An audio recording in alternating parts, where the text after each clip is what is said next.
Okay, let's dive right into this. Welcome to today's explainer on the absolute newest update to Claude Code, version 2.1246.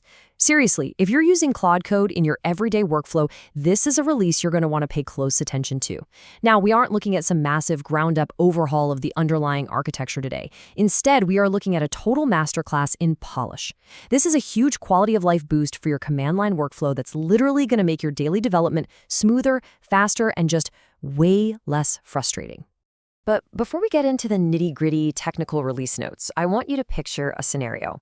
Have you ever kicked off a really complex AI coding task in your terminal?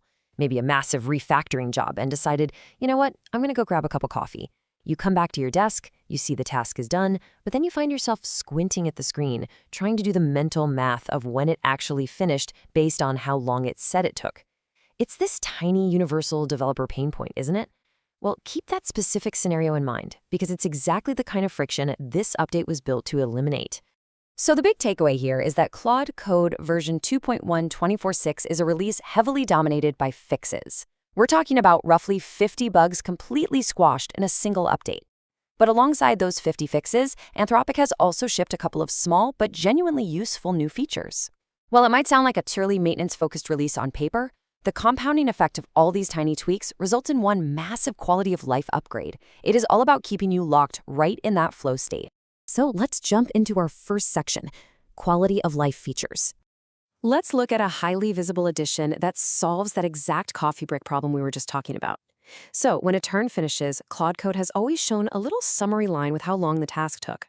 But now, that line includes the actual clock time the turn completed. It'll say something like, sautéed for 23 seconds, done at 6:05 p.m. It is such a tiny detail, but it means you can just glance back at your terminal and instantly know exactly when it wrapped up without calculating weird time offsets in your head. Another new feature is all about giving you back control over your automation. Previously, if you wanted to inspect or tweak the automatic classifier rules, the rules that dictate what Claude is actually allowed to do automatically without pausing to ask you for permission, there was no single centralized place to do it. Honestly, it was a bit of a black box. The new way? The /permissions command in Claude Code now features a dedicated auto mode tab. This gives you a centralized, secure hub to manage exactly what Claude does on its own. You finally have total visibility into your automation rules. Moving right along to Section 2, the Bash wildcard warning. This update introduces a brand new startup warning centered specifically around Bash wildcard rules. If you have a Bash allow rule that uses a wildcard before the subcommand, for example, something like bash get *main, Claude Code is now going to actively flag that when you start up. Why? Well, because that wildcard doesn't just match the repository or file names you might expect it to. It actually matches options inserted before the subcommand too. That means it could unintentionally execute commands with flags or options you absolutely never meant to allow. It's a really subtle behavior issue, but a very real security risk, and this new warning is going to help you catch it early before it causes chaos in your environment. Which brings us to Section 3, crucial bug fixes. Time to squash the annoyances. All right, let's get into the absolute meat of this release with a rapid-fire tour of how these bug fixes improve your day-to-day coding experience. If you use Claude Code heavily, I guarantee you've hit at least one of these. First up, performance. Have you ever had a ridiculously long single line in a diff, like a massive base64 image string, just completely grind your UI to a halt? Yeah, that's fixed. It now renders truncated with a marker instead of totally freezing your terminal. Second, full screen reliability. They've squashed multiple bugs here, including those incredibly annoying blank transcripts that would pop up just because you slightly resized your terminal window. And third, memory bloating. In super long sessions, especially in full screen or Ctrl+O transcript views, memory would just grow and grow. The fix? Well, each rendered message row was previously retaining a full copy of transcript-wide tool lookups. That massive duplication is gone and the memory bloat is fully resolved. This intense focus on stability also extends to a critical security fix involving telemetry and metrics requests. If you had the Anthropic base URL environment variable set, telemetry requests were actually incorrectly carrying your API keys to third-party gateways. Obviously, that is a massive no-go for credential security. In 2.1.246, this is fully patched. Your credentials are now strictly, safely, only sent to their own host. Now, for those of you running complex headless sessions or if you rely heavily on plugins, under the hood, they've made huge strides in MCP, that's the Model Context Protocol, and plugin stability. For instance, when an MCP tool call gets interrupted by an incoming message in a remote session, it used to basically lie to the model and say it completed with no output. Now, it explicitly reports an interrupted error, so the model knows exactly what happened. Also, MCP tool arguments were being sent as empty JSON strings when the schema was empty. Now they are sent as their real type.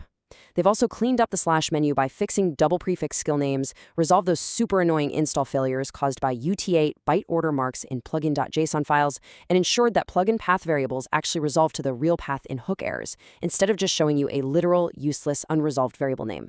Let's wrap up the bug fixes with some of those persistent background and UI gremlins that have finally been evicted. Background sessions had a bad habit of failing to open after 45 seconds, if your machine went to sleep, if the starting directory got deleted, or if your host was just running slow. Those failure modes, completely patched.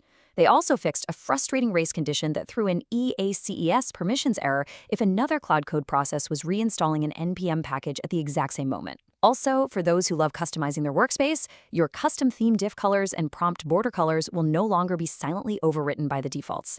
And finally, if you happen to live east of UTC, your /sats activity heat map was previously showing data off by exactly 1 day due to a time zone bug. That is now perfectly aligned. As we look at the sheer volume of these fixes, it brings up a really fascinating point about the tools we use every single day. We are so often distracted by flashy new AI capabilities, but as AI begins to handle more and more of our workflow automatically, isn't silent stability actually the best feature of all? The true value of Claude Code 2.1.2416 isn't just in what's newly added. It's entirely in the uninterrupted, frictionless workflow it provides by removing the things that used to slow you down. It's about letting you focus on the code and not fight with the tool. If you want to dive deeper into absolutely everything we've covered today and explore the complete breakdown of this release, I highly recommend checking out the source material.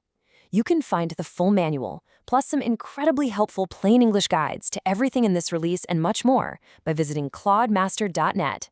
Thank you so much for joining me on this explainer, and hey, happy coding!